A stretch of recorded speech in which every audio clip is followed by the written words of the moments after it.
Patty Murray does not raise her voice when she has the receipts. She does not need to. What she brought to that Senate hearing was a sequence. A documented, specific, undeniable sequence of decisions made inside the Department of Justice that, taken together, describe something more deliberate than mismanagement. Career officials fired for doing their jobs. Divisions eliminated. Grants canceled without explanation. A whistleblower complaint accusing senior DOJ leadership of defying court orders and feeding disinformation to the public. And a sitting attorney general who, when asked to confirm she would not allow that conduct to continue, responded not with a legal defense, but with a loyalty oath. Murray named it directly in her opening. Law and order is being replaced by chaos and corruption and whatever Trump wants.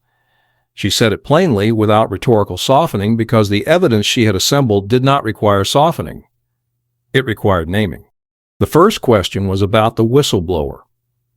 A former DOJ attorney had filed a protected complaint accusing the Deputy Attorney General and senior DOJ leadership of defying court orders, deliberately, not accidentally, through what the complaint described as lack of candor, deliberate delay, and disinformation.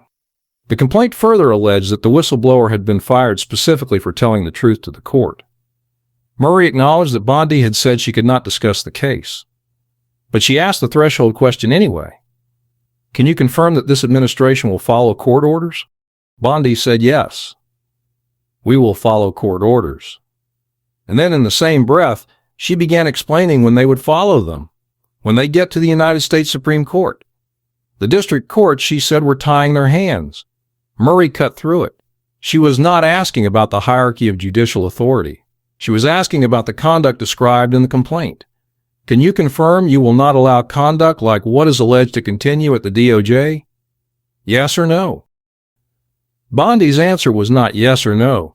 It was this: I would run through a wall for Amal Bowe and Todd Blanche. The Deputy Attorney General and another senior official, both named in the whistleblower complaint, were in Bondi's description two of the finest people she knew. That was not a legal answer. It was not an institutional answer. It was a declaration of personal loyalty to the specific individuals accused of the specific conduct Murray had asked about. In a Senate hearing, under oath, before a committee with oversight authority over the Department of Justice. A loyalty oath in place of an accountability commitment. The significance of that answer extends beyond its immediate content. A senator had asked the Attorney General whether she would ensure that DOJ leadership would not defy court orders and feed disinformation to courts. That is a question about institutional conduct. It has a clear institutional answer. Yes, I will ensure the department follows the law and does not mislead courts. What Bondi provided instead was a character reference, not for the institution, for the named individuals. She would run through a wall for them. They were two of the finest people she knew. These are the words you use to defend a friend at a dinner party, not to answer a congressional committee's oversight question about alleged misconduct. The substitution of personal loyalty for institutional accountability is not a verbal slip. It is a window into how Bondi understands her role, not as the head of an institution that must operate independently of personal relationships, but as the protector of the people she trusts. Murray noted that her time was limited and moved to the grants. In April, the DOJ had abruptly terminated over 300 public safety grants. These were not discretionary line items identified through a review process.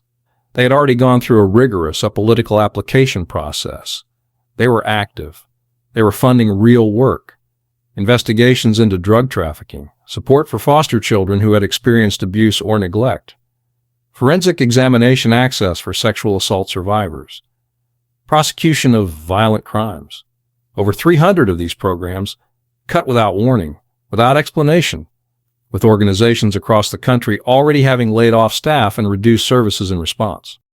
The scale of what that means on the ground is worth pausing on. These were not theoretical programs or bureaucratic placeholders. They were operational. Staff had been hired. Caseloads had been opened. Victims had been told that resources were available. Survivors of sexual assault had been connected to forensic examination services that these grants were funding. Children in foster care with trauma histories had been enrolled in support programs. Drug trafficking investigations had been opened with federal grant money as the backbone. When 300 of these grants are terminated at once, without review, without transition plans, without warning to the organizations administering them, the people on the other end of those programs do not get a policy briefing explaining the budget rationale. They lose services. Cases go unprosecuted.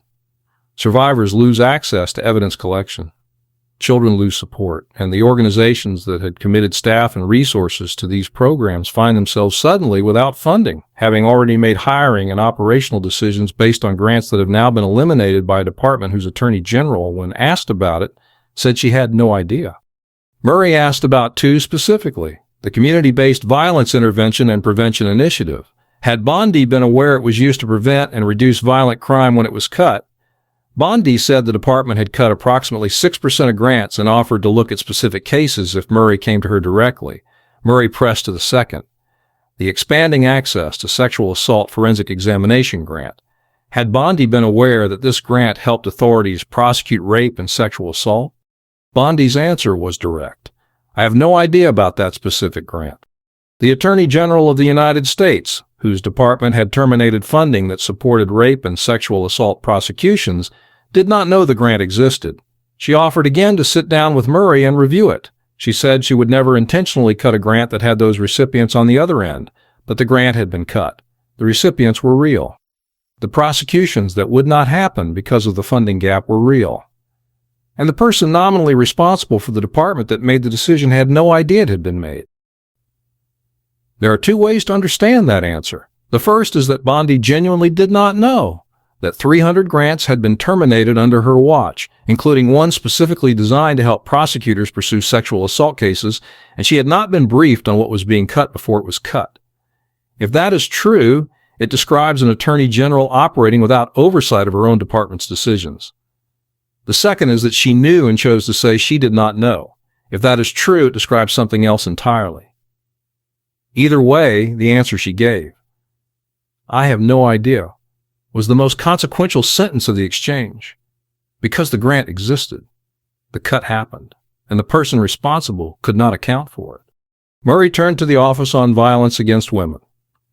In 2002, Congress had passed legislation codifying the office as a permanent, separate, and independent entity within the Department of Justice. The purpose was specific and deliberate. Crimes of domestic violence, sexual assault, and gender-based abuse require focused expertise and dedicated resources. They require an office with an independent voice, not one subordinated to a larger bureaucracy where they can be deprioritized, underfunded, or quietly absorbed. Congress created that independence because without it, these issues disappear into the administrative noise of a large agency. That is what the law was designed to prevent. The DOJ's budget request proposed consolidating the Office on Violence Against Women into the Office of Justice Programs. This was not a procedural adjustment. It was the elimination of the structural independence Congress had required. Murray laid out the legal framework clearly. She noted the office's budget was being reduced by approximately a third alongside the consolidation. She asked Bondi directly, "Will you commit to following the law and maintaining the office as a separate grant entity?" Bondi said she would follow the law. And then she said she would not keep the office as a separate grant entity. "You and I can disagree all day long on what the law is," she told Murray. That was not a legal interpretation. It was a refusal dressed up as a disagreement. The law does not require interpretation on this point. Congress codified the office as permanent, separate, and independent in 2002. Those words have specific legal meaning. An attorney general saying she disagrees with a senator's reading of a statute that Congress wrote is not a legal position. It is a deflection. And Murray told her directly, "You need to go back and take a look at that." What Murray laid out in that hearing was not a collection of isolated policy disagreements. It was a pattern with a direction. The officials who follow court orders get fired. The whistleblower who tells the truth to a court gets fired. The grants that support rape prosecutions and domestic violence services get cut without review. The independent office Congress created to protect victims of gender-based crimes gets folded into a larger bureaucracy and loses a third of its budget. And when the Attorney General is asked to account for any of it, she either pledges loyalty to the named officials or says she had no idea. Each of those things individually might be explained. Grants get reviewed. Offices get reorganized. Personnel decisions get made. But when the explanation for all of them is the same. I support the people involved. I had no idea what was cut. I disagree with what the law says. The explanation stops functioning as an answer. It functions as a posture, the posture of an attorney general who has decided that accountability runs upward to the officials she would run through a wall for, rather than downward to the survivors and communities and grant recipients who depend on the department doing its job. Murray said what she saw in that pattern clearly. Detainees shipped overseas without due process. Elected officials detained for conducting oversight. A senator tackled at a press conference. This is not the country I know or the values I believe in. She said it and she documented it. Not with outrage, but with specifics. The specifics of a whistleblower complaint that uses the words deliberate delay and disinformation. The specifics of a sexual assault forensic grant that the Attorney General did not know existed when her department eliminated it. The specifics of a 2002 law that says permanent, separate, and independent, and an Attorney General who says she disagrees. That is what accountability looks like when it is being declined. Not a dramatic refusal. A series of answers that each, in their own way, decline to confirm that the institution is operating within the law and within its obligations to the people it exists to serve. Bondi did not say the department defied court orders. She said they would follow them at the Supreme Court level. She did not say cutting the sexual assault grant was wrong. She said she had no idea about it. She did not say Congress's law required the Office on Violence Against Women to remain independent. She said they disagreed about what the law says. Murray's final comment before yielding was direct. I know my time is out, but I thank you very much for the time. It was not a rhetorical flourish. It was the closing of a record. The record now contains the whistleblower complaint, the canceled grants, the proposed consolidation, the loyalty oath, and the Attorney General's statement that she had no idea her department had cut funding that helped survivors of sexual assault seek justice. All of it permanent. All of it permanent. All of it pointing toward the same question Murray raised at the start, whether what is happening inside the Department of Justice right now is mismanagement or something more deliberate.